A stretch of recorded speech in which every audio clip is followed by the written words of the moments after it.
All right, folks, coming up on Roland Martin Unfiltered for Tuesday, March 26, 2019. What the hell happened in Chicago? Drama in the courtroom as all charges against Empire actor Jussie Smollett are dropped. Ooh, police superintendent and Chicago Mayor Rahm Emanuel, big man. Wait till we show you what they had to say, and also the explanation from the state's attorney's office as to why they dropped the charges. Trust me, everybody's confused. I don't think anybody's clear about what happened. We'll try to clear up some of this stuff for you. The FBI says it's not a hate crime when a white supremacist allegedly stabs and kills a black ROTC lieutenant for no reason at all, even though they found racial stuff that he posted online. Okay, that's a what the hell. New study shows hate crimes are up in counties where Donald Trump held campaign rallies. Who would have thunk it? The Trump administration is going to court to kill all of the Affordable Care Act. Yeah, all of it. But I thought he said he would not do something like that. The Supreme Court hears arguments today on the North Carolina gerrymandering case. They may make partisan and racial gerrymandering okay for the entire country. That could be dangerous. Senator Kamala Harris has a plan to raise teacher salaries and give even more help to teachers with minority students and to help HBCUs with teacher training. We'll tell you about that. Folks, it is a jam-packed show. It's time to bring the funk. I'm Roland Martin Unfiltered. Let's go. He's got it. Whatever the miss, he's on it. Whatever it is, he's got the scoop, the fact, the find. And when it breaks, he's right on time and it's rolling. Best believe he's knowing. Putting it down from sports to news to politics. With entertainment just for kicks, he's rolling. It's on go, y'all. It's Roland Martin, rolling with Roland now. He's funky, he's fresh, he's real, the best, you know he's Roland Martin now.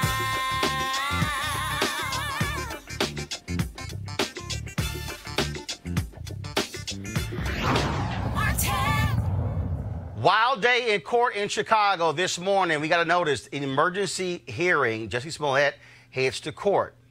About an hour later, all charges against Smollett dropped by the Cook County State's Attorney's Office.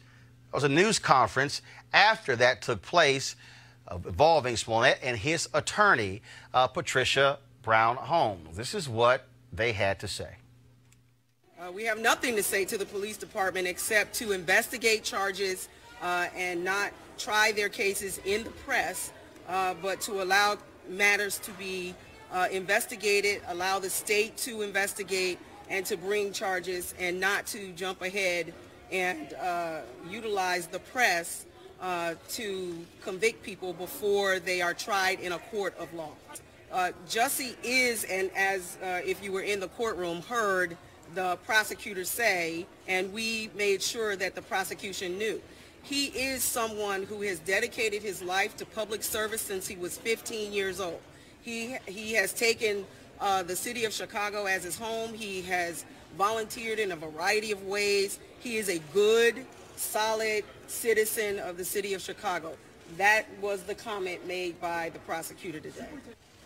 First of all, I want to thank my family, my friends, the incredible people of Chicago and all over the country and the world who have prayed for me, who have supported me, who have shown me so much love.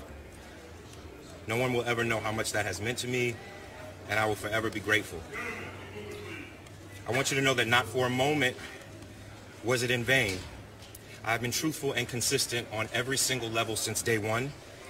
I would not be my mother's son if I was capable of one drop of what I have been accused of. This has been an incredibly difficult time, honestly one of the worst of my entire life. But I am a man of faith, and I'm a man that has knowledge of my history, and I would not bring my family, our lives, or the movement through a fire like this. I just wouldn't. So I want to thank my legal counsel from the bottom of my heart, and I would also like to thank the state of Illinois for attempting to do what's right.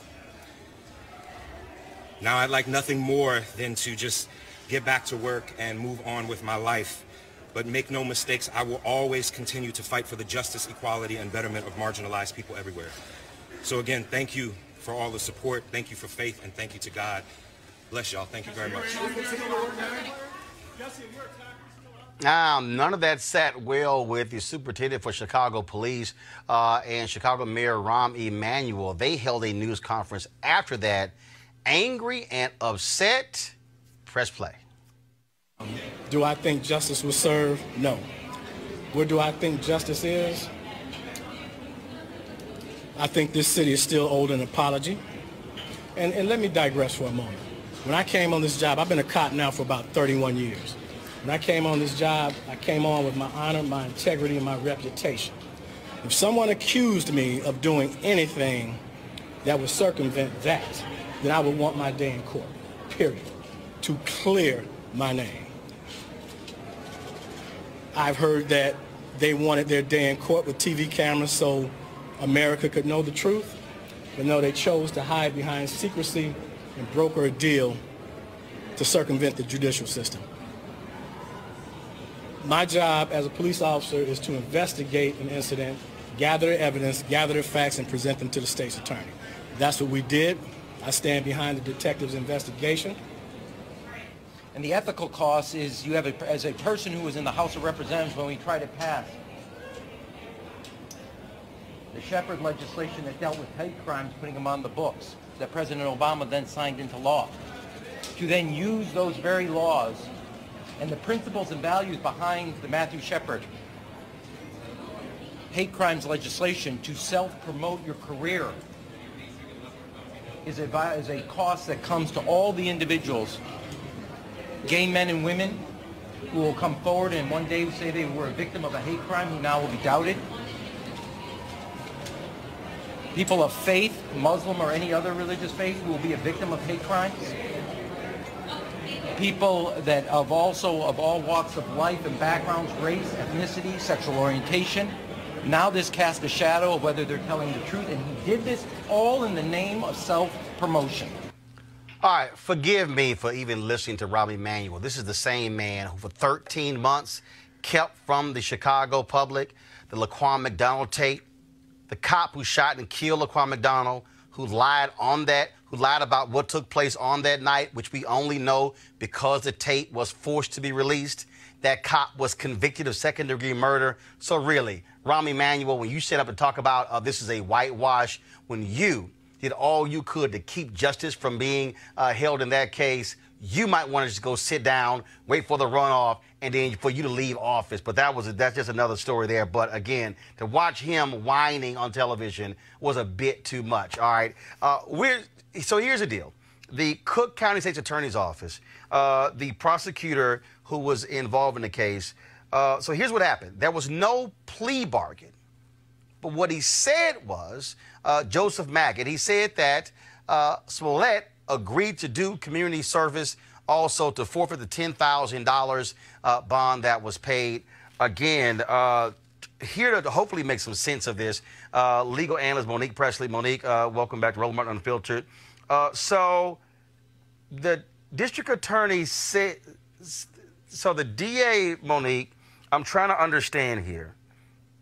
The DA here said that Smollett wasn't exonerated, but the case here, the files are going to be sealed, and there was no plea bargain. What the hell just happened? He was exonerated. Okay, so, but why would the DA who signed off on the deal actually say he wasn't exonerated? That's what people are confused. Yeah, trying to save face. I mean, look, here's how this goes. The same DA's office, the county attorney's office, had the discretion they used today when they initially charged on this case. They had that discretion when they went to a grand jury, and no prosecutor goes to a grand jury because they do not want a grand jury to deliver indictments. There's a saying in the legal community, the grand jury belongs to the prosecutor. You go in there expecting to get what you put the evidence in, and you expect for them to come back with an indictment. So this same office gets the 16-count indictment, and now what we hear today is, oh, No, it doesn't mean he's innocent. No, it doesn't mean that he didn't do anything wrong. But we're going to completely dismiss all charges, and we're going to expunge his record, and we're going to seal the files, all to the tune of Keep Hope Alive, 16 hours at Rainbow Push, and $10,000. Come on, y'all. Everybody knows better. Their case fell apart. We may not know where it fell apart. We may not know whose fault it is. But I tell you what, the fact that they did not tip off Emmanuel and they did not tip off the police tells me a lot about whose fault it probably was. So, Chicago Police Union, they want the FBI to investigate Kim Foxx and Jussie Smollett. You have the area detective who oversaw the investigation. He tells the Chicago Sun-Times, we were absolutely prepared to go to trial. We were rock solid. We were excited to have this case prosecuted. And you're saying that clearly the evidence that they procured fell apart. You had Ronnie Emanuel at the news conference saying only a sliver of the evidence was presented to the grand jury, not a lot, and that they had a lot more to present.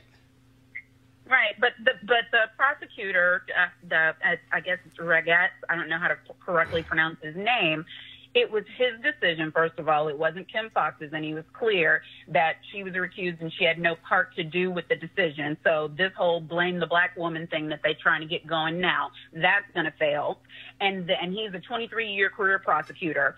And then it doesn't matter if the police department thinks that they're ready to go to trial. When the police department finishes their investigation and hands over the evidence, it's up to the prosecutor to decide if there's going to be a charge and what that charge is going to be. And they choose what evidence they take to the grand jury. And then their investigators continue to investigate. So it could have been anything. One of the witnesses could have fallen apart. They could have found out that something was going on wrong with the interrogation in the police office. It could have been any number of things, but here's what I'm telling you, it wasn't. It was not the case that they just decided to get rid of this because it was overreaching. It was overreaching from the beginning. They knew that. This was a mess, an unnecessary mess from the beginning. But they didn't have to charge in the first place. And today they could have come out and said, well, we've reduced it to 3 counts. We've reduced it to 2 counts. We've accepted a plea for 1 count plus probation. We're taking diversion if he's clean for a year. They could have done a whole bunch of stuff that they did not do. So that tells me that something went very wrong on the Chicago government side of things, not on the Smollett side. I'm going to read another quote. This is the last one for you before I go to my panel here, because I know they can't wait to talk about this. According to the Chicago Sun-Times, again, First Assistant State's Attorney Joseph Maggots said the decision to drop the charges should not be interpreted that Smollett did not do what police and prosecutors have alleged, pay his assailants to fake the attack and then falsely report the incident to police. Quote, he said, also, nor did dropping the charges mean that Smollett was a victim of a crime, Maggots said emphatically. Quote, absolutely not. We stand behind the CPD investigation done in this case. We stand behind the approval of charges in this case, Maggots told the Sun-Times. They did a fantastic job. The fact there was an alternative disposition in this case is not and should not be viewed as some kind of admission there was something wrong with the case or something wrong with the investigation that the Chicago police did. Quote, it's a nonviolent crime. He has no felony criminal background. If you start looking at the disposition in the case, in every case you need to look at the facts and circumstances of the case and the defendant's background. Take it away. It's almost laughable though, right? Because like, I mean, on 1 count, he could have gotten probation.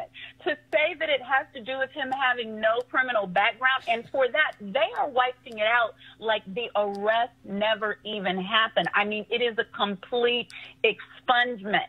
So when I look at something like that, it is quite obvious to me. And the way that they said, oops, here you go, to the police department and to the mayor And that's why the prosecutor's office has discretion. That's why they are a separate branch, and they do what they're going to do. And you saw Ron Emanuel said we have to work with them again, so he didn't want to poo-poo on them too much.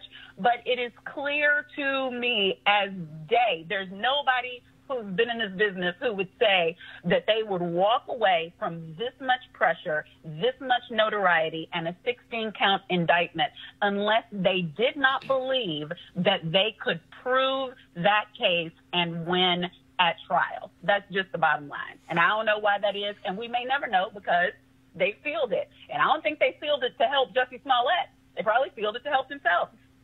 All right, Monique Presley, we appreciate it. Thanks a bunch. Let's introduce my panel. Thank you. Malik Abdul, Republican Communications Consultant. Darlene Somerville, White House Correspondent for the Associated Press.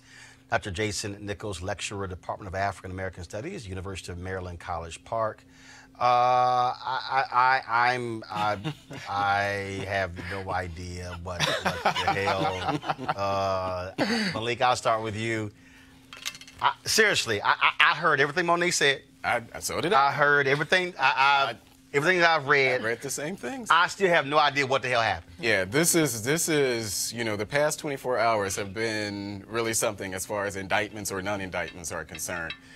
We should start out, you know, by saying, of course, that this is all speculation, you know, because the documents are now, the case will now be sealed, so we'll never know for sure. So a lot of what we're doing is speculating, but it is amazing to hear, well, first of all, just to witness, you know, we hear this, there's an emergency hearing, yeah, okay, and then Jussie walks out and say, okay, well, I'm innocent, and then to have the mayor and the superintendent of the police department there come out as forceful as they did. You know, whether we think that the history of the CPD or think that Jussie is innocent or guilty, this has to be unprecedented, what we're seeing. This is not a, who was that, Baltimore, Marilyn Mosby. Yeah, Mosby. You know, this is not one of those type of situations where there was some contention between the city and the state or that type of thing. You can add, maybe they overcharged in it like they did in that Mosby case, in the case that Mosby had, but this is unprecedented. Darlene, this is amazing. Again, as reporters, I mean, look, you look at these things, the Sun-Times story, according to defense attorneys, saying they have never in their life heard anything like this. And then for the state's attorney to say that Smollett agreed to community service, but there's no plea bargain. So literally, he doesn't actually have to do it. It's I mean, again, I'm just sort of sitting here going, I've never heard of a case where the DA says nothing wrong with the investigation, nothing wrong with any of that. We had evidence, but we disposed of it. And normally when you dispose of a case like this here, I mean, look, I remember when Michael Irvin pled nolo contendere to drug charges, it wasn't a guilty plea.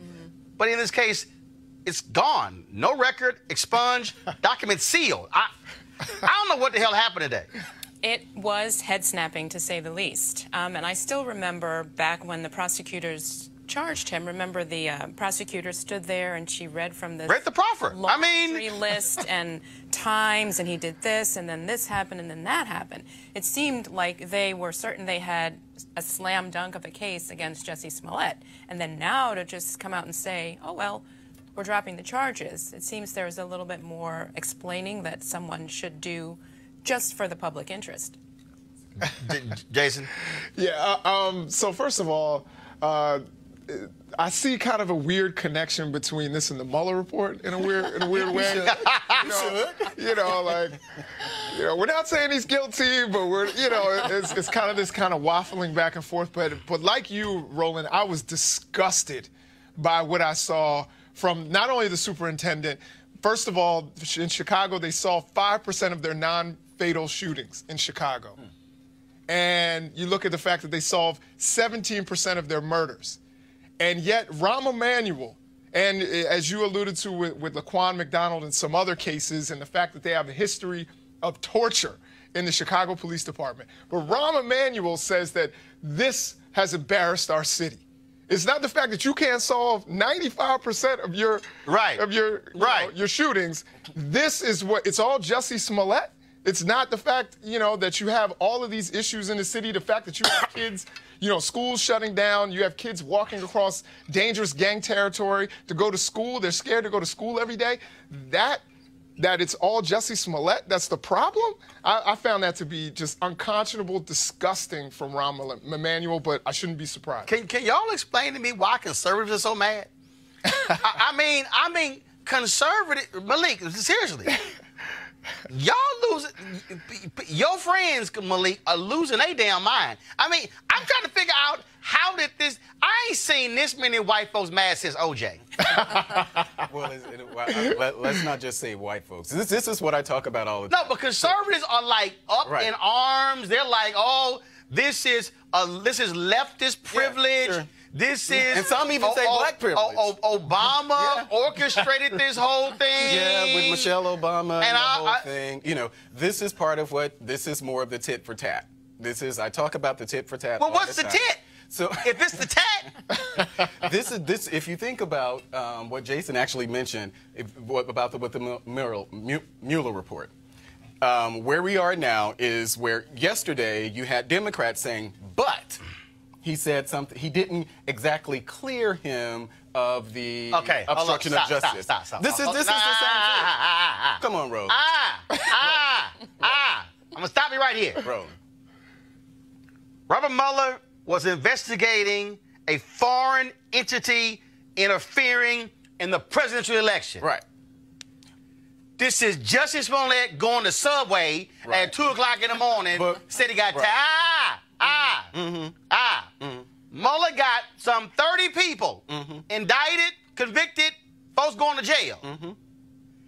It ain't no comparison between a Mueller investigation of the President of the United States and a dude on Empire. But we're not talking about the investigation itself. We're talking about the response to the investigation. But the response is stupid. Well, I agree. It ain't even a comparison. No, but I think that the response that on yesterday where Democrats were saying, well, there must be something else, and they were decrying Mueller. Actually, they were even criticizing the Department of Justice in the summer report. I think this is just another example of that. I don't do the fake outrage. Now, I think that this is a problem. I still question where are the white, racist, homophobic, MAGA-loving Trump supporters. I still question where they are, but I think that whatever the feelings that conservatives have, the feelings that conservatives have about this are the same feelings that Democrats have about other issues. I don't really see how it makes no sense to me, but literally conservatives are like going crazy on social media saying, oh, I'm telling you, conspiracy. I ain't seen white folks this mad since OJ. Like, how this black man got off? It's the black ones, too. It ain't just the white conservatives. It's the black ones, too. Darlene, your thoughts?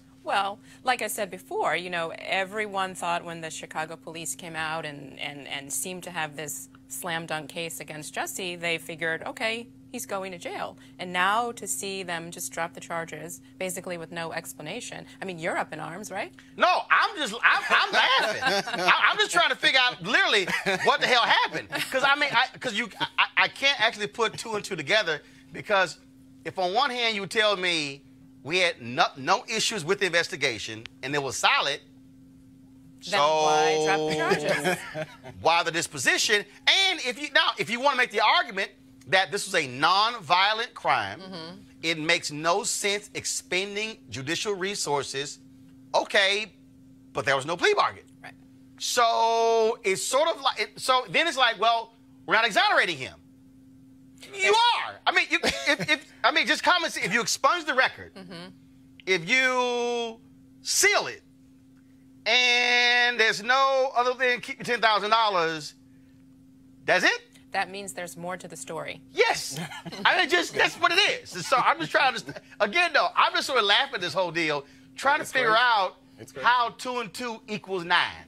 Right. That's what it is. Because that's pretty much what this. This must be new math. This is new law. But it's old Chicago. It's Chicago. But for Jussie, hey, he get to go back to the set. I'm good. I don't face any illegal action. And again, so for all y'all white folks out there still mad, Jussie free, OJ free. y'all got Trump. All right, so there you go. We equal. All right, y'all. We'll keep trying to figure out what the hell's going on. All right, y'all. New developments in the case of Lieutenant Richard W. Collins, Jr., who was fatally stabbed to death while waiting for a bus on the University of Maryland campus 2 years ago. According to police, a white man approached Collins and said, quote, step left if you know what's best for you. When he didn't move, Sean Urbanski stabbed him to death. Turns out Urbanski was involved with a racist Facebook group. Urbanski was charged with first-degree murder, and the FBI was asked to investigate the killing as a hate crime. The FBI has reportedly found no basis for a federal hate crime prosecution.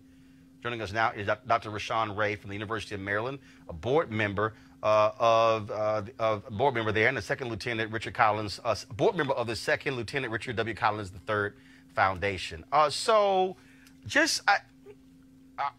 This sort of goes back to what Eric Holder said when he's Attorney General, that the bar is so high to reach federal civil rights violations, or in the case of hate crime. What more do you need than a white supremacist who targets a black man, a veteran, kills him, guy belonged to a racist hate group? What more do they need?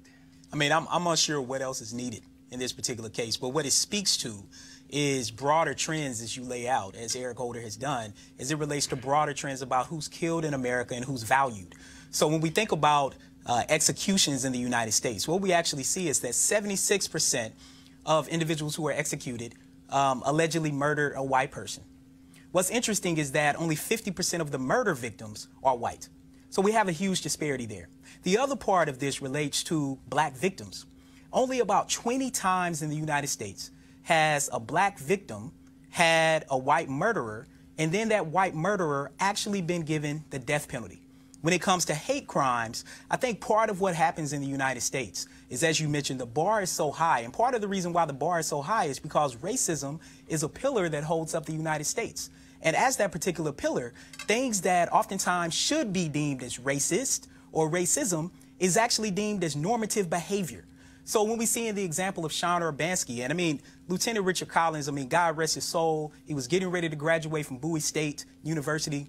He was waiting for a vehicle to come pick him up with some of his friends. He was doing everything that he had been taught by his parents, who are wonderful people, who had raised him and his sister in a household that I think is oftentimes a beacon of hope for a lot of people. They did everything right. He was getting ready to go serve his country, and yet and still, before he could actually go overseas to help protect the United States, he was taken out by white supremacists at the University of Maryland in a space that was supposed to be safe for him. What is the status of the Urbanski case?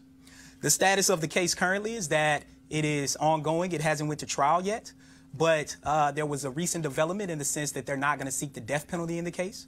I think what becomes clear to people in the state of Maryland, in Prince George's County in particular, in Bowie and College Park, as well as around the country. He tells him, step to the left, if you don't know something's going to happen, and he kills him. Not seek the death penalty? So what's interesting about this particular case, when they dug into Urbanski's history, what they found was that he was part of online white supremacist groups. So not only was it about telling him to step to the left, that it was a deliberate act, but it's also the fact that he had white supremacist ties. And so the fact that a hate crime would not be something that would be pursued, to me, is unfathomable, given what we know about this particular case and given what we know about hate crimes more broadly in the United States. Does it make any sense? No, it doesn't. You know, he and I are colleagues, Dr. Ray and I, and everybody was shaken and hurt by this murder. It was, you know, he was a Bowie State student, but still a part of the university system of Maryland. And it really hurt all of us. It hurt I even spoke to police officers, and they were traumatized by what had occurred. This whole case, the fact that they are not seeking the death penalty, you know, I have my own feelings about the death penalty, but what I will say is the fact that they're not viewing this as a hate crime when the police have recommended that it be viewed as a hate crime, it's really disappointing about our system. But again, these are the way things seem to happen in our society and in our system, and how we value, even like as Rashawn said, the people who do things every way right. You know, so first we see a lot of young black people, people say their lives don't matter because of some choices they may have made when they were younger. And so you blame them, you say that they're thugs, but you have someone who actually did everything the way that the system says it's supposed to be done, someone who was serving his country, and you take him out and you don't value him enough to give him full justice. I think it's despicable, and we hope that he gets Sean Urbanski faces the full brunt of the law. Darlene, this is one of those cases again that is quite perplexing to black folks. White supremacist kills black man, not only not facing federal hate crime charges, but not even seeking the death penalty. And when people talk about two different justice systems, this rings loud and clear. It does. One question I would have, though, is I'm not too familiar with the case, but did Maryland say why they're not pursuing the death penalty or hate crimes? You know, part of what's been any been reason or justification. You know, part of what's been interesting about this case is the lack of information to the public, even the lack of information to people who are close. And I find that extremely troubling in a county that is majority African American, that is the most affluent African American county in the United States. And yet and still, this is something where people have to pry and ask, what is the status of this particular case? That happened at the flagship university where Dr. Nichols and I happen to work. People shouldn't have to wonder what's happening. Things should be very transparent. And unfortunately, that hasn't happened. And I think that's what's highly problematic as well. And this should have been nationwide news as well. You know, the fact that it was so localized, at least it seemed like to me, I was expecting perhaps even the president to weigh in, but, you know, we know who we have as president. But, you know, I would think that this would be nationwide news, the fact that someone who is a college student about to be a college graduate, someone who is serving his country, gets murdered in cold blood on a college campus. You would think that this would be huge. This would be something that people are discussing. And, but only on the Roland Martin Show and a few other places. No, it's no shock to me. Yeah, but I think it goes back to what you said at the beginning about the high bar to actually prove a hate crime. And it seems like that's where we are. You know, this is a different situation, even if you believe that Jussie Smollett, that there were people, you know, you had epithets involved in that. So there was something that people could connect to it, even though with the history of this guy, you know, his white supremacist history or whatever, whether or not that factored into the commission of the crime. And I don't know if they proved that. And so that may be why we're not seeing at least the hate crime portion of that, because it's such a high bar. I would imagine that that's... I mean, what's interesting to me, like, I always kind of think, what else do we have to have? So you have the person, Sean Urbanski, admitting to the murder. They have the evidence. They have direct links with him being part of white supremacist groups. I mean, I think part of what it speaks to is that, unfortunately, white supremacy and racism are normalized in our society. So that bar we talk about, we can be very deliberate about what we mean by that bar. And I think part of highlighting it is the fact that Lieutenant Richard Collins, Second Lieutenant Richard Collins, hasn't really even been acknowledged formally by the military, whether that be at universities outside of Bowie State or even nationally, in regards to giving him his proper credit. And I think that's something that really needs to happen. Right? Yep. Yeah, he was a veteran. Yeah. All right, Dr. Rashawn Ray, we certainly appreciate it. We're certainly glad to be able to highlight this story and elevate it. And we'll keep watching it. Thanks a lot. Thank you. All right, folks. I don't think there's much controversy, at least on this show, that Donald Trump's rhetoric inspires white supremacists and white domestic terrorists. Two professors and a graduate student from the University of North Texas in Denton, Texas, did a study to see if there was a correlation between Trump's racist, homophobic, anti-Muslim language and hate crimes. They looked at all the counties where Donald Trump held rallies in 2016. Then they looked at hate crimes in those counties and compared them to similar counties that did not host a Trump rally. Their findings were published in the Washington Post. This is what they discovered. They found that counties that had hosted a 2016 Trump campaign rally saw a 226% increase in reported hate crimes over comparable counties that did not host such a rally. Now, again, when you talk about these rallies, these hate crimes rallies, excuse me, these, not hate crime rallies, these rallies of Donald Trump and white people, you don't see many black people at these rallies. You see him hyping folks up. You see them upset, mad as all get out, of course, with the media there as well. Let's go to our panel here. Darlene, I want to start with you. What do you make of this really interesting research where they simply looked at the numbers? Well, it is interesting, but there is already this perception that the president's rhetoric, things he says, has said, or continues to say about immigrants, for example, Mexicans, Muslims, that the rhetoric that he uses does give people who oppose immigrants and people of different religions some sort of comfort to kind of go out and act on their views. So it is interesting to actually see that someone has crunched the numbers. Malik? Yeah, I don't think anything about this particular study. Well, I'm sorry. Did you miss what I read? Yeah, I mean, they literally looked at the places where Donald Trump held rallies. Sure. And then said, okay, let's talk about a hate crime, a 226% increase. Sure. That says a hell of a lot, the places where he holds rallies and people who are also supporters of him. Yeah, but we know how studies work. So if someone wanted to have a study, and at the end of that study find out that crime is bad in cities where Democrats are in charge, crime is bad in black communities where Democrats are in charge, or largely black communities or something like that, it's easy to actually prove that. So I think this is similar. What the hell are you talking about? Meaning that if someone wanted to do a study to prove that crime is bad in inner cities as opposed to rural cities, there's actually facts to actually prove that. Well, how about these facts? Yeah. Where Donald Trump held rallies in 2016, there's a 226% increase in hate crime. The article argued correlation, not causation. So that's what the article actually argued. Okay, I don't think much of the can you study go at ahead? all. I don't know think what much the hell of the Malik study talking at all. about. I mean, Doc, go ahead. I don't know what he's talking about. To me, I think it's very clear what the study is saying. It's saying that, and something that we all can see visibly, that the president, with his rhetoric, with things that go on at his rallies, them attacking cameramen and people who are pretty neutral in this situation, that, people get fired up and they're willing to go out and commit violent acts. This is one of the reasons why people believe Jussie Smollett's story in the beginning was because of the fact that there's so much violence because of Donald Trump at Trump rallies. No. But what it speaks to, here's what it speaks to. What it speaks to is that what Donald Trump has to say to that constituency correlates in terms of how they actually behave, even not at a rally. That's what it speaks to. What it speaks to is that the people who he's appealing to are the people who are actually more susceptible to actually do this type of thing. Is it shocking that Donald Trump is speaking to people who are largely anti-Muslim? I'm not done. That he's largely speaking to people who are anti-immigrant, folks who are largely anti-black?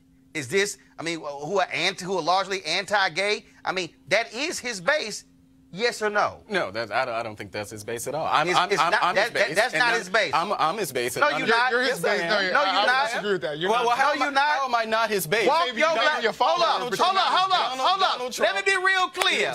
Walk your black ass into a rally with what's on your head and see how you get responded. No, I've done it. I've walked into Trump Hotel with it. I've attended. Trump Hotel is different. We ain't talking about Trump Hotel. I'm on TV with it. Hold up. Retweeted with this same on my head. What Trump rallies? There's a reason for that. I've never felt any fear, whether it was the Moore rally that I attended last year. The what rally? The Moore rally, the mother of all rallies. What was that? That was last fall, I think. Where was that? It was in D.C. Oh, hell no. No, Malik, no. I got to stop you right there. Malik, I got to stop you right there. Malik, I got to stop you right there. No, Malik, hold on one second. No, wait. I got you. Malik, we ain't talking about a rally in D.C. Anywhere. No, Malik, you know doggone well, if you roll up into a rally in Indiana or Mississippi. Or Charlottesville. A Trump rally with that on your head and you being black, they ain't going to say, what up, my Republican brother? They going to say, what the hell are he doing here? I disagree with you. Yeah, okay, all right. I disagree with you as someone who's attended these type of Darlene, have you covered any of the Trump rallies? Yes, I've covered rallies since he's been president, and he's had quite a few of them. And had you covered any during the campaign? Not during the campaign. Give the folks a sense of what that room feels like and the folks who are there. Because when you look at the other media people, how when he goes in on media, have you been in that pen? Well, yeah. The press is usually corralled off in a pen in an area. And then at a certain point in his rallies, they go for about an hour, and he comes to the part where he talks about fake news, and then he'll point to the media, and then often what happens is the entire arena or wherever you are will turn and look at all of us, and they'll start chanting, you know, CNN sucks or fake news or something like that. Any cussing, any... If there is, you can't really hear it over just the general commotion of the rally and what's going on, but there have been some uncomfortable moments. Would you call it a cordial environment? Certainly not toward the press, but for a few minutes, not for the entire hour that he's up there doing his thing, because he moves through so many different topics in that 1 hour. Right, because you have no attention span. But also, we have seen other rallies. First of all, during the campaign, where there were black Trump supporters who talked about, Doc, how they got treated at a rally, because people were like, oh, you're not one of us. They were like, yo, chill out. I am. Right. They essentially, unless they were walking in wearing a MAGA hat and wearing a bunch of MAGA bumper stickers, it was kind of like you had to prove yourself. Right, absolutely. And again, you know, from my home state, you know, going back to some of the things that we talked about before, you know, one of the known white supremacists, Matthew Heimbach, he was seen pushing a black woman at those rallies. We've seen all kinds of violence, but yet saw a brother get punched. Yeah, we saw a brother just get punched for just walking up and getting ready to walk out in front of the police, get punched in his face by someone. So this idea that, you know, these people are just, maybe they're law-abiding in other aspects of their life, but when they get in that building, something turns on, and I think that can translate out for a small number where you see violence. For me, I don't think it's something that happens in that building. I think there's an evil spirit already existing in that place, and he just in those people, and he just in that place, in those people, and he chooses to simply go there, and it's a reflection of those people and that place. Got to go to a break. We come back. We're going to talk about racial gerrymandering. Supreme Court is hearing a critically important case. If they decide for Republicans in North Carolina, you could fully expect to see gerrymandering go crazy like what we saw with voter suppression after Shelby v. Holder. This is Roland Martin Unfiltered. Back in a moment. Hey, fam, want to check out Roland Martin Unfiltered, the blackest show on all of digital, cable, and broadcast. Check out our audio podcast. There's only one daily digital show out here that keeps it black and keep it real. It's Roland Martin Unfiltered. Press play. You're either going to help run it or they're going to run it for you. In order to get anything done in this world, we have to work with the system that's there. And you have to have the courage of your convictions. You may despise me, you may not understand my choice, but at least you can respect that I stood in it. If you are outside the mainstream, no one can push you aside any further. Life makes you jaded, and it hurts you, and it's painful. And we've had a lot of pain in this country. Trump can show up and say anything, and they can just go, oh, yeah. And the African-American community was great to us. They didn't vote. You know, he just called you stupid. Did you hear that? But he's for us. Really? And they were just regurgitating the things that they had heard on a radio or in the barbershop or something somebody had told them. They hadn't thought about it. Democracy is in danger because people don't know how to think. I'm done with trying to convince people to try to vote for their, you know, for their life. You have to run for your life. I'm gonna go try to get people who are open to it and lead them. I'm done with hope. Fuck hope. Bye. That's the good news.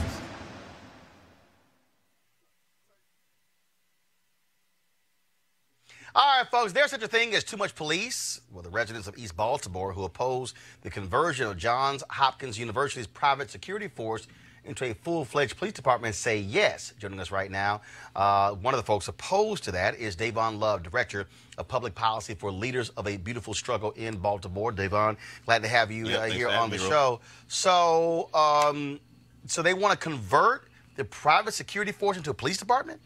I mean, what's insane about it is Johns Hopkins University is a private university. And so they already do have armed security guards.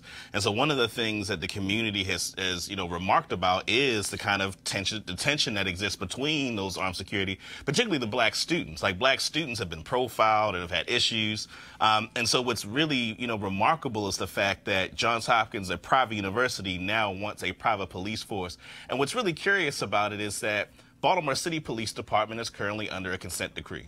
They just recently had, a tremendous scandal with the Gun Trace Task Force, where they had police officers that were robbing people, selling drugs, beating people up. And so this would be the police department under which this Johns Hopkins private police force would be monitored by.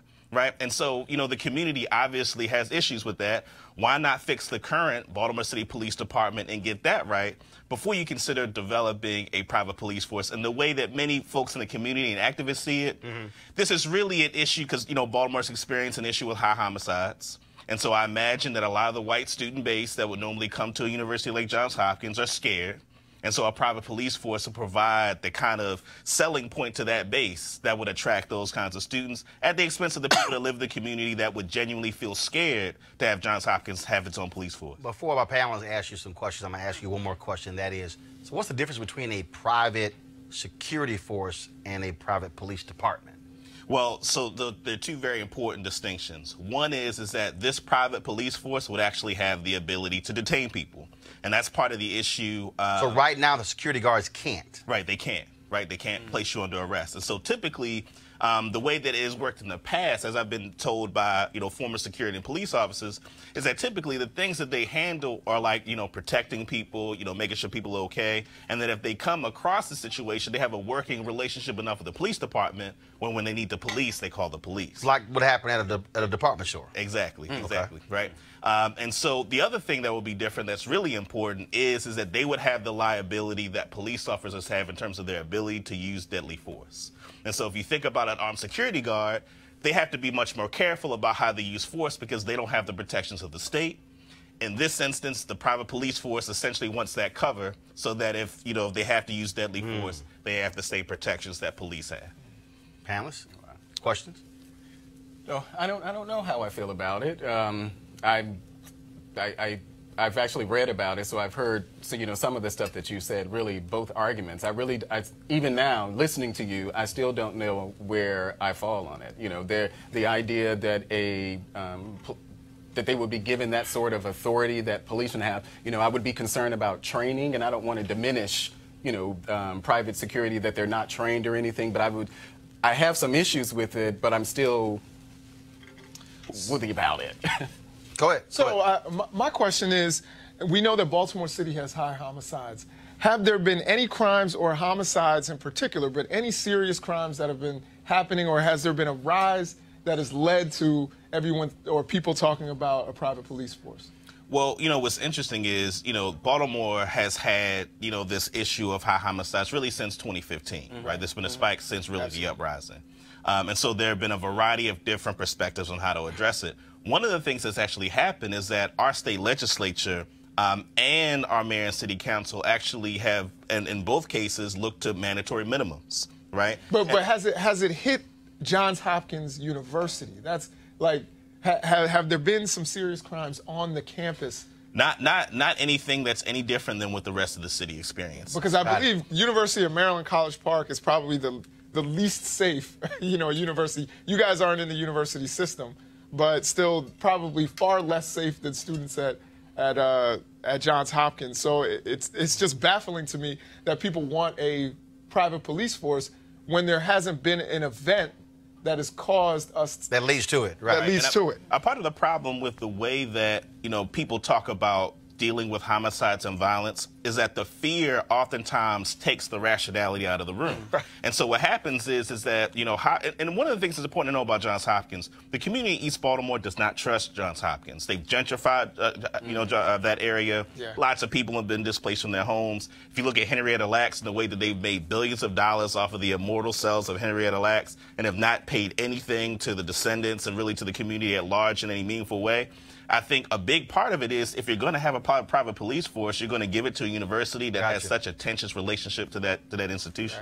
All right. Darlene, go ahead. Final would comment. the private police force have jurisdiction just on campus, or would they be able to do things in the community, arrest somebody or whatever, off, So that's actually one of the scariest things about the bill. So the bill is actually going to be on the Maryland House of Delegates floor tomorrow. And what the bill does is that it does say that the police force would operate within areas adjacent to the campus, but it gives exceptions where the police department, Baltimore City Police Department, can authorize Hopkins Police to exercise policing authorities outside of that jurisdiction without any significant check, and the boundaries will be determined by an MOU that would happen between the city and the university and the police department. And don't forget, you had the DeBose shooting in Cincinnati, where was a university police officer who shot and killed him, and that was one of the issues there. Dave Unlove, we appreciate it. Thanks a bunch. Yeah, thank you. All right, folks, we're going to a break right now. We come back, we're going to talk about Affordable Care Act and gerrymandering before the Supreme Court right here, Roland Martin Unfiltered.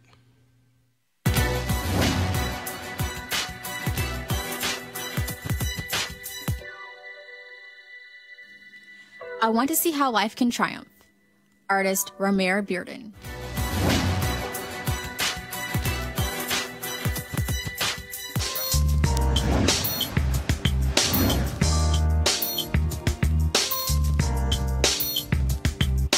HBCU Giving Day. Our university is Rusk College, founded in 1866, located in Holly Springs, Mississippi. Trust me, Malik will not be going Trump on that campus. Notable graduates include Ida B. Wells, Ruby Elsie, Anita Ward, Leslie B. McLemore, Clinton LaSure, and many others. Support Rusk College. Go to ruskcollege.edu, ruskcollege.edu.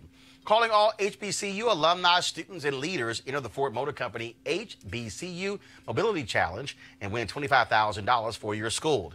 Building on their long-term support of HBCUs, Ford is looking to improve mobility in HBCU communities through innovative solutions. The winning program will receive a grant of up to $25,000 to implement their proposal. The deadline to apply is March 31st, 2019. Go to this website right here, FGB.Life, for more information and to apply. Ford goes further in our community. We certainly appreciate them being a partner here at Roland Martin Unfiltered. All right, folks, California Senator and presidential candidate Kamala Harris is out today with a new proposal to raise teacher salaries by an average of $13,500 or 23%, but also in her proposal is an actual black agenda, extra money and support for teachers in schools, which disproportionately serve students of color, and extra support for teacher training at HBCUs.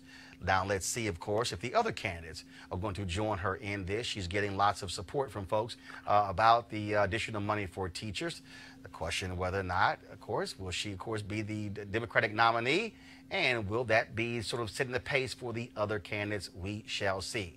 We also will see whether education becomes a real topic in this presidential campaign. Unfortunately, too often it is not.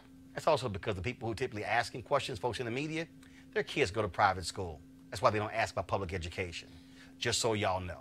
All right, folks, let's talk Affordable Care Act. Republicans cannot stand Obamacare. Also, that's what the Affordable Care Act is. They've tried their best to repeal and replace.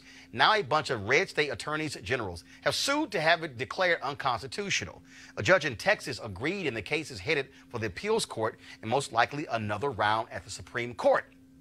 And yesterday, of course, Donald Trump's Department of Justice said they agree with the judge and want all the law thrown out, saying they will not defend the Affordable Care Act. Now, of course, this calls for no coverage for pre-existing conditions, no kids and their families' health insurance until 26, no subsidies for coverage, and no Medicaid expansion.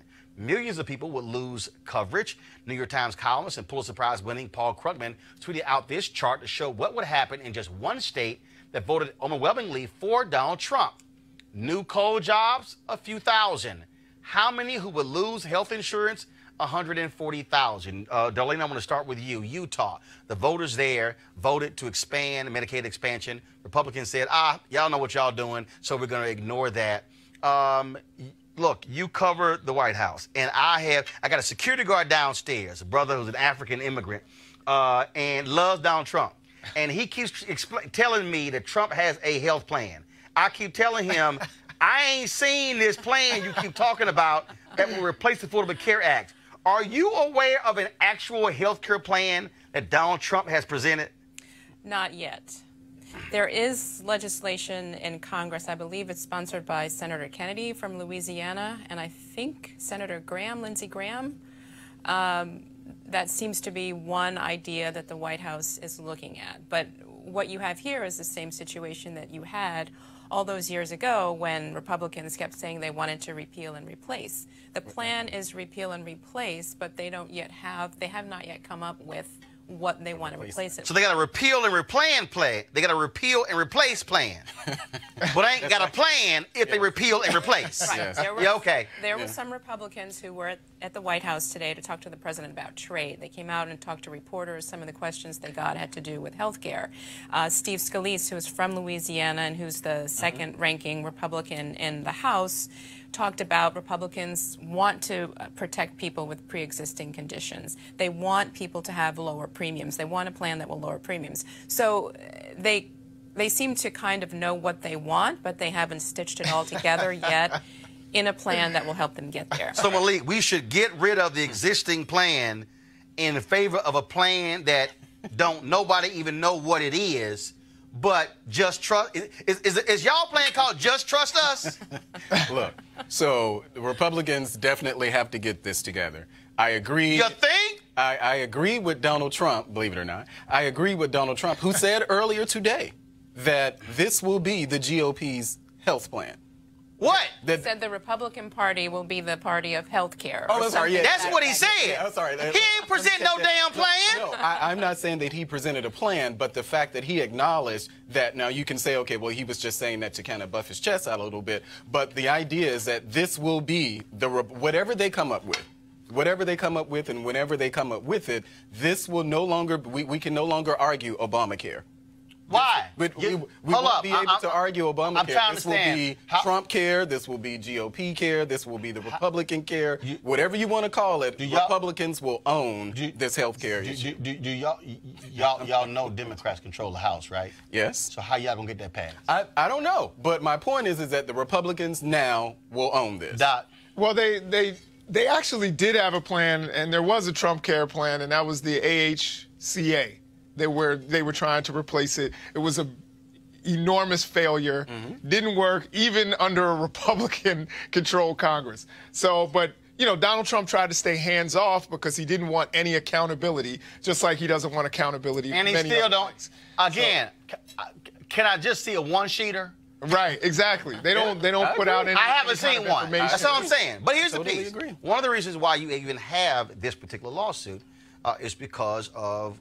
It all goes really back to 2010, when Republicans flipped a number of state houses and legislatures and governor's mansions as a result. And then, of course, what happened after that, we saw 2 years later when Shelby B. Holder came before the Supreme Court that gutted a key component of the Voting Rights Act.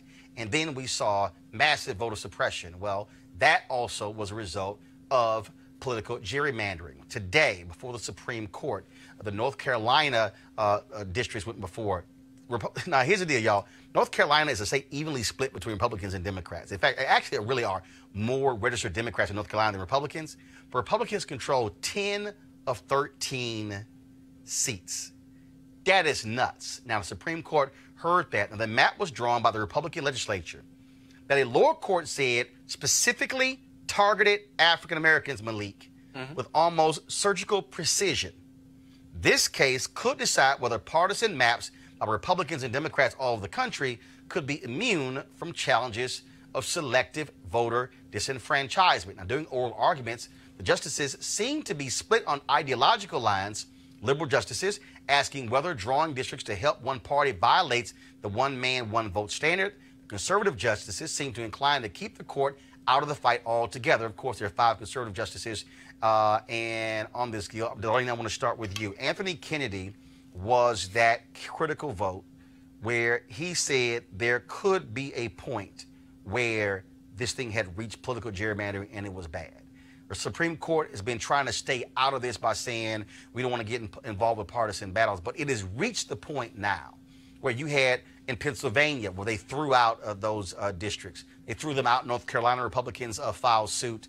In fact, Republicans in Pennsylvania were so treacherous, they tried to impeach the state Supreme Court justices who actually ruled on it. That's how vile they were. In Michigan, the voters said we need to have an independent commission that draws lines to take this thing out of Republican and Democrats' hand, because the gerrymandering has got so bad. You look at Wisconsin, that case went before the Supreme Court. They kicked it back as well. Just your assessment of this issue and really how contentious it is, and how people really they hear gerrymandering but not realize this does have a direct impact on who represents you. It does, because it affects, the population count, the census is coming up, all of that determines federal money for different programs that goes to states. A lot of spending is based on congressional districts and so on and so forth. But you mentioned the point that last year the Supreme Court punted on some of these cases, and there's no guarantee that after hearing these arguments today that they will actually rule one way or the other. They could find a way out of it again. I think it's important to point out, I think one of the other cases that they're considering here is the Maryland gerrymandering case, where you're familiar? No, yes, I'm familiar. I knew you were going to bring that up. That's why I knew it was coming. No. For the purpose of the audience, how extensive is gerrymandering in Maryland? Well, I think it was, what, one district, I think it was? Maryland's solidly blue. I think that particular case. It was one district. I think that I think it was one district. How many was in Pennsylvania? Whether the whole state? Whether it was one. How many? Hold on. We should be concerned about this, right? No, first of all, again, for the purpose of facts. Okay. 10 out of 13 in North Carolina. So really the entire the entire North Carolina congressional delegation is impacted by gerrymandering. Right, but the SCOTUSs are still ruling on the gerrymandering case too in Maryland. No, I'm aware of that. Okay. No, but what I'm trying to show you is that if you actually step back, because North Carolina also has some issues, New Jersey does. If you look at which party... stop. No, hold on. You can shake your head. I'm trying to establish a set of facts, not offering an opinion. The facts don't lie. In terms of who has utilized racial gerrymandering and political gerrymandering to their benefit, I can show you Republicans in Pennsylvania, Republicans in North Carolina, Republicans in Wisconsin. I can go Republicans in Michigan. I can go down the line. So what I'm saying is, one of the reasons why Mitch McConnell did not want Merrick Garland on this court, because they understood that these cases were coming before and they needed that fifth vote to ensure these things stay the same. Well, go ahead with your one district. But Maryland is still one of the cases that the Supreme Court is. No, I got you. So just showing impact. But even though, and I don't think it's Wisconsin that they're considering. I say the previous. I just said, you didn't hear me right.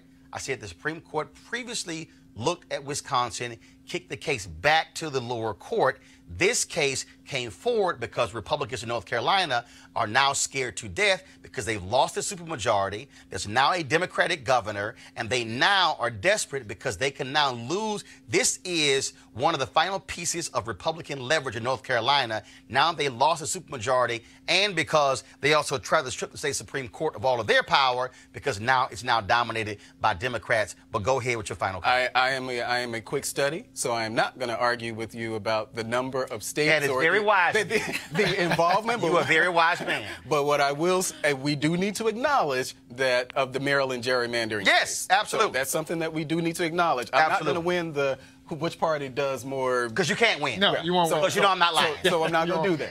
Doc, final comment? Anything you want to say? Any topic, whatever, what you got? Yeah, well, I guess as far as gerrymandering and racial gerrymandering, we know that it's one-sided. So I don't think that there's much more I can say other than the fact that this is going to be, help our democracy, help the fact that, more people are enfranchised, whereas Republicans have historically, at least in the last 30 years and 40 years, been the party that has tried to take people's votes away through voter ID, through gerrymandering, through many other ways. Darlene? I just await the ruling from the Supreme Court in June. Oh, no. You can do a comment on anything you want. Any topic, just whatever, sort of like final comment on anything. Well, that's my comment. All right, go ahead and finish it. I interrupted you. Go ahead. No, I was just going to say I await the Supreme Court ruling in June or whenever they decide. Malik?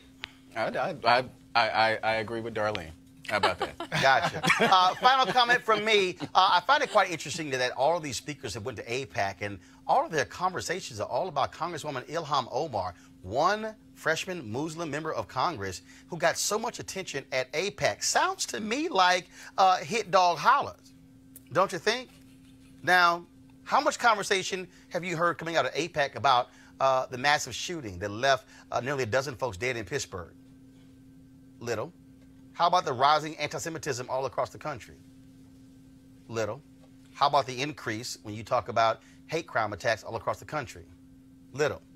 But if so much attention has been focused on Congresswoman Ilhan Omar, maybe it's because she might have had a point. See, when you spend that much time and energy trying to tear down one person, sounds to me like you are scared of who she is and what she has to say. Maybe that's why she's become the piñata at AIPAC. So maybe they might want to look at what she had to say, because sounds to me like y'all are really concerned that she might gain traction in calling attention to how much influence you have on the U.S. Congress. I'm just saying. All right, folks, you want to support Roland Martin Unfiltered? Go to RolandMartinUnfiltered.com. Join our Bring the Funk fan club. Every dollar you give goes to support this show. Also, those of you who have given on YouTube, we appreciate that. You can give there as well. Tavia Cleveland, thanks a bunch. And I got to give a shout out to Mr. Murray. I saw your post as well. Thank you so very much. Folks, tomorrow I'll be broadcasting actually, I'm off tomorrow. Tomorrow I'm in New York for the T. Howard Foundation Diversity Dinner in New York. I will, of course, have an interview, though, with Lee Saunders, of course, the president of AFS-CME, about some interesting numbers about the impact of the Janus decision on union workers. You don't want to miss our conversation. Thursday, I'll be broadcasting live from LA as part of our coverage for the NAACP Image Awards. All right, folks, y'all have an absolutely great night. Be sure to share, retweet, join our, join us on YouTube, Facebook, or Periscope. Turn on your live notifications so every time we go live, you get to see us as well. All right, I gotta go. Holla!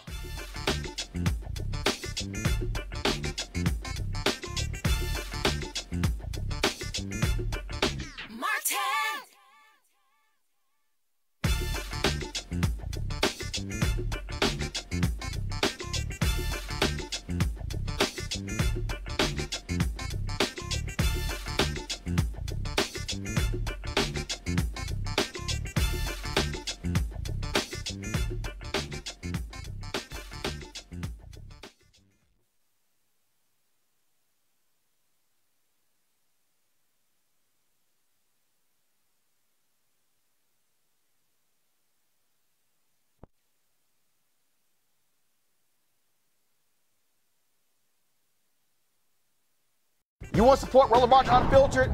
Be sure to join our Bring the Funk fan club. Every dollar that you give to us supports our daily digital show. There's only one daily digital show out here that keeps it black and keep it real as Roland Martin Unfiltered. Support the Roland Martin Unfiltered daily digital show by going to RolandMartinUnfiltered.com. Our goal is to get 20,000 of our fans contributing $50 each for the whole year. You can make this possible. RolandMartinUnfiltered.com. You want to check out Roland Martin Unfiltered? YouTube.com/Roland S. Martin. And subscribe to our YouTube channel. There's only one daily digital show out here that keeps it black and keep it real. It's Roland Martin Unfiltered. See that name right there? Roland Martin Unfiltered. Like, share, and subscribe to our YouTube channel. That's YouTube.com/Roland S. Martin. And don't forget to turn on your notifications so when we go live, you'll know it. Hey fam, want to check out Roland Martin Unfiltered, the blackest show on all of digital, cable, and broadcast. Check out our audio podcast. There's only one daily digital show out here that keeps it black and keep it real. It's Roland Martin Unfiltered. Press play.